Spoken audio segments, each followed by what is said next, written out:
नमस्कार विद्यार्थी मित्रों, मैं रश्मि पारेख जय सोमनाथ प्राथमिक शाला में आपका हार्दिक स्वागत करती हूँ। आइए आज हम कक्षा 8 विषय हिंदी में अध्याय 8 की ओर बढ़ेंगे। अब हंसना मना है। सबसे पहले तो आपका पाठ का शीर्षक जो है वो बहुत अच्छा है ना, कि हंसना मना है। हंसना नहीं है लेकिन फिर भी आपको हंसी सुनकर आएगी, यानी कहने का मतलब हंसना क्यों, किस लिए। तो आज हम इस पाठ में उसके साथ साथ उसके गुण को भी समझेंगे कि हंसना हमारे लिए क्यों जरूरी बन जाता है। तो चुटकुले हास्य और व्यंग का एक विनोद का एक सशक्त माध्यम है। चुटकुले का प्रमुख गुण होता है कि वह स्वरूप में तो छोटा होता है और उसके संवाद यानी बोलचाल की भाषा भी छोटे छोटे वाक्यों में होती है।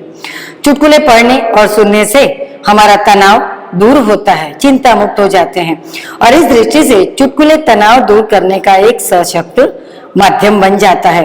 और चुटकुलों में तो आप भी माहिर होंगे, लेकिन एक बात ध्यान रखिए, चुटकुला कैसा होना चाहिए, वातावरण के अनुकूल होना चाहिए। हम चुटकुला अगर बोलते हैं तो वो क्या बोल रहे हैं, कैसा बोल रहे हैं, तो उनके शब्दों पर भी हमें भार देना चाहिए। और यहाँ पर भी कुछ चुटकुले हैं, पहले हम चुटकुले पढ़ लेते हैं, समझते हैं, उसके बाद आगे थोड़ी और चर्चा करेंगे। पहला चुटकुला देखिए। चूहा हाथी के पास गया और बोला, हाथी दादा क्या आप मुझे अपनी लुंगी 2 दिन के लिए दोगे? हाथी बोलता है, तुम उसका क्या करोगे? तो चूहा कहता है, मेरे बेटे की शादी है, उसमें तंबू लगाना है। यानी चूहे इतने छोटे छोटे और तंबू यानी कि शादी के समय में जो ऊपर मंडप बांधते हैं, तो हाथी की लुंगी से चूहों के उस वातावरण का अच्छा काम बन जाएगा। चलो आगे देखिए। पता नहीं लोग महीनों बिना नहाए कैसे रहते हैं? तो दूसरा कहता है, मुझे तो 28वें दिन ही खुजली आती है। अब महीने में होते कितने दिन है? तो खुजली तो आएगी ना, तुम पूरे महीने नहीं नहाओगे तो खुजली तो आएगी। तीसरा देखिए। ग्राहक कहता है, आपके पास टूथब्रश है? दुकानदार कहता है, ब्रश नहीं है, पेस्ट है। फिर ग्राहक कहता है, अच्छा आपके पास पाउडर होगा? वो बोलता है, पाउडर नहीं है, क्रीम है। फिर ग्राहक कहता है, क्रीम नहीं चाहिए, टॉर्च मिलेगी? तो दुकानदार कहता है, वह तो कल ही खत्म हो गई, मोमबत्ती है। तो ग्राहक कहता है, ठीक है, खैर ताला तो आपके पास होना चाहिए। बोला है दूं? बोला नहीं, अपनी दुकान पर ताला लगाकर आप घर पर जाकर आराम कीजिए। आपको कुछ समझ में आया कि जो चीज मांग रहे थे वो चीज नहीं मिल रही थी, और जो चीज नहीं चाहिए थी वो देने के लिए वो बोल रहा था, इससे अच्छा ताला लटका दो कि कोई आया दुकान पे आए नहीं। आगे देखो। जहाँ ज्यादा बारिश होती है वहां क्या पाया जाता है? तो छाता, है ना।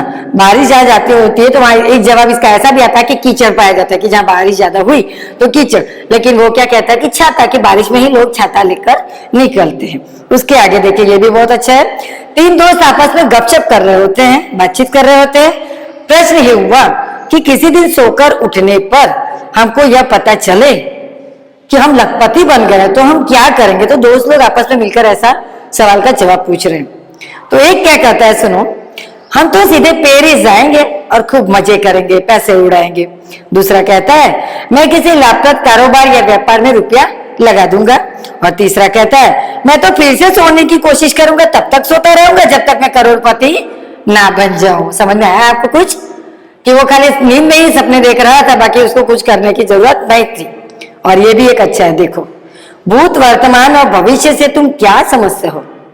एक शिक्षक ने सवाल किया बच्चे से कि भूत, वर्तमान और भविष्य से क्या समझते हो? तो एक बच्चा कहता है, जी मेरे दादाजी भूत, मेरे पिताजी वर्तमान और मैं उनका भविष्य हूं। मतलब आपको समझ में आया कि आपके दादाजी उनके बेटे आपके पिताजी और आज के उनके आप भविष्य हैं।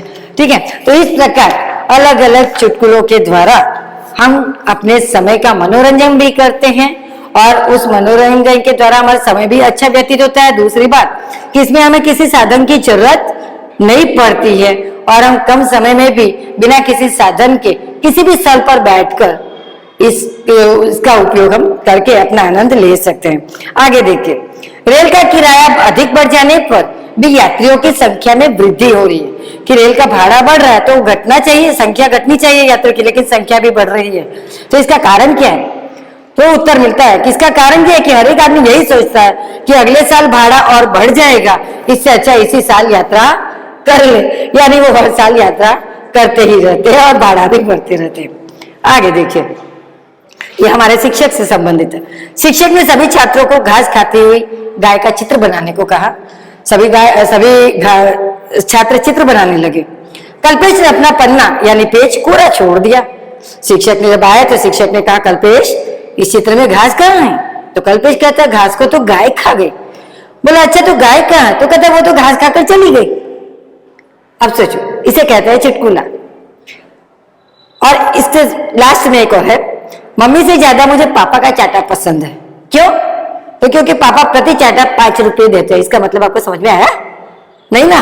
क्योंकि जब पापा मारते हैं तो बच्चा रोता है और बच्चे के रोने की आवाज मम्मी से सहन नहीं होती है, वो दौड़ती हुई आकर पापा को डांटने लगती है। तो पापा को डांट ना पड़े इसलिए वो 5 रुपया देते हैं तो वो चुप हो जाता है। आप समझ में आई बात? ओके, तो अब देखिए नीचे और भी कुछ है चुटकुले, हम पढ़ लेते हैं। एक अभ्यास स्वाध्याय में देख लीजिए। एक साथ टैक्सी में बैठे और ड्राइवर से बोले कि जरा तेज गाड़ी चलाओ वरना मेरा चित्रहार निकल जाएगा। ड्राइवर बोला, अगर मैं ज्यादा तेज चला तो कहीं ऐसा ना हो कि आपके और मेरे चित्रों पर हार चढ़ जाए। इसका मतलब पहले, आज के समय में नहीं लेकिन पहले के समय में जब हम तुम्हारी कक्षा के थे उस समय चित्रहार नाम का एक प्रोग्राम आता था जिसमें खाली अलग अलग फिल्मों के आधा घंटे का वो प्रोग्राम होता था, चित्रहार नाम का होता था। उसमें अलग अलग पिक्चर, पुरानी फिल्मों के गीत एक एक अलग अलग आते थे। तो उसको चित्रहार देखना था, इसलिए उसने कहा कि चित्रहार देखने के चलते कहीं हमारे दोनों के चित्रों पर हार यानी कोई एक्सीडेंट ना हो जाए। आगे देखो, शिक्षक मोहन से कहते हैं, मोहन ताजमहल कहाँ पर है? तो मोहन ने कुछ उत्तर नहीं दिया। शिक्षक ने फिर उसको बेंच पे खड़ा किया। तो मोहन बेंच पे खड़े होकर कहता, साहब यहां से भी ताजमहल नहीं दिख रहा। आगे देखिए, रमेश कहता है, आधी जिंदगी थी तो मौत साहब।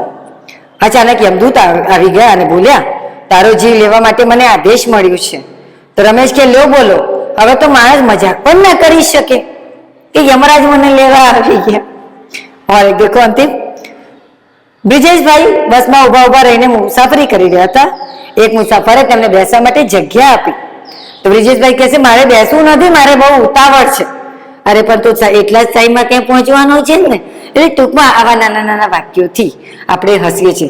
બીજી વસ્તુ કે જો તમે હસીની વાત કરો છો તો હસવું આપણે માટે શા માટે લાભદાયક છે એ પણ હું કહી દઉં કે હસવાથી આપણું स्वास्थ्य सारू रहे छे। हिंदी में बोलूं छू कि हंसने से हमारा स्वास्थ्य अच्छा रहता है, हमारे शरीर में तकलीफ कम होती है, हमारे रोग दूर होते हैं। और जैसा कि आप देखा जाए तो कि हंसने के लिए अभी आप देखेंगे तो बगीचे में सवेरे सवेरे आप जाइए, जैसे कि आपके पास काकरिया है, यहाँ पे आपके नजदीक है, तो काकरिया या कहीं गार्डन है, तो उन गार्डन में आज वृद्ध लोग अपनी सेहत को संभालने के लिए काफी सारे हंसी के प्रयोग करते हैं कि जिससे उनका सेहत भी स्वस्थ रहता है। वे लोग रिटायर्ड हैं तो वे लोग अपने शरीर की भी रक्षा करते हैं और अपना मनोरंजन भी करते हैं और उनका शरीर भी स्वस्थ रहता है। तो एक बात मैं बताना चाहती हूँ, शायद आपको हंसी आएगी, लेकिन हंसी के कितने प्रकार होते हैं।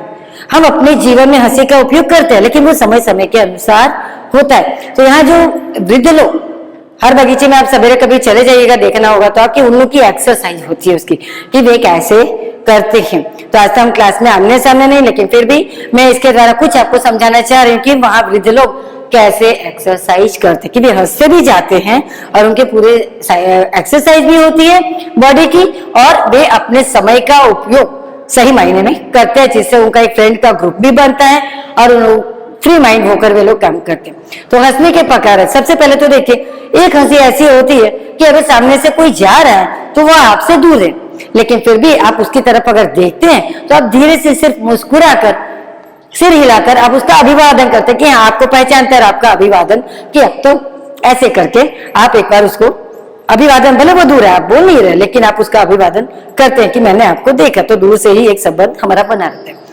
उसके बाद एक हंसी होती है, एक्सरसाइज की होती है। अब आपको हंसी आएगी लेकिन आप हंसना मना है, ठीक है। लेकिन एक वृद्ध लोग जो एक्सरसाइज करते हैं कि उनके हाथ की जो एक्सरसाइज वे लोग करते हैं, तो वो कैसे करते हैं कि हाथ में ऐसे ऐसे करके वो ऐसे करते हैं, है ना। तो ऐसे करने के साथ साथ में हंसते भी है। कैसे? तो आप अपना मुंह बंद रखिएगा, नहीं तो मुझे भी हंसी आ जाएगी, ठीक है।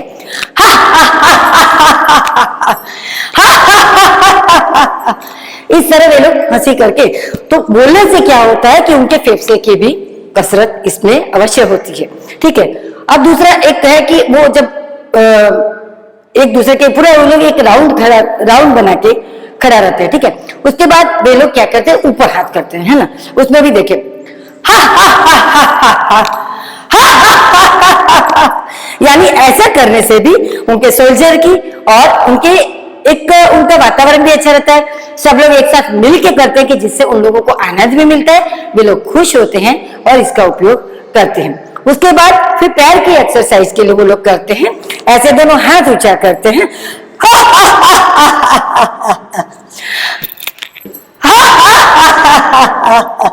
यानी ऐसा करने से भी उनके कमर की और पैर की स्नायु उनके मजबूत होते हैं कि वृद्ध होने के बावजूद उनके शरीर में उनको एक ताजगी महसूस होते हैं। और भी एक्सरसाइज उसके देखिए कमर पे हाथ रखते हैं, है ना।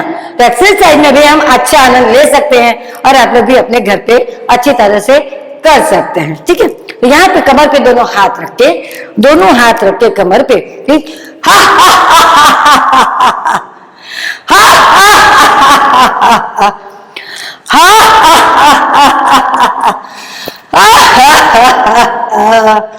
यानी इससे क्या होता है, कमर की भी होती है, कमर के साथ जो हमारे फेफड़े का भी मूव होता है वो भी हम अच्छी तरह से कर सकते हैं। उसके बाद अब आप हंसिएगा मत, पता है कि आप हंस तो रहे हैं, मुझे भी हंसी आ रही है, लेकिन फिर भी हम अपनी हंसी को थोड़ा रोक के रखेंगे। फिर उसके बाद कुछ लोग तो पागलों की जैसे हंसते हैं, पागलों के जैसे मतलब बहुत ज्यादा कुछ हंसने की बात अगर हो गई तो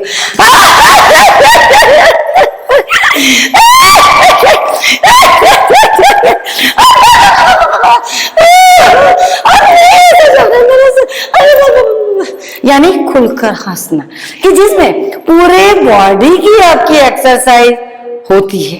तो चुटकुले से दो लाइनों का एक नहीं है, जब तक मैं समझती हूँ हंसी का प्रकार बहुत होता है।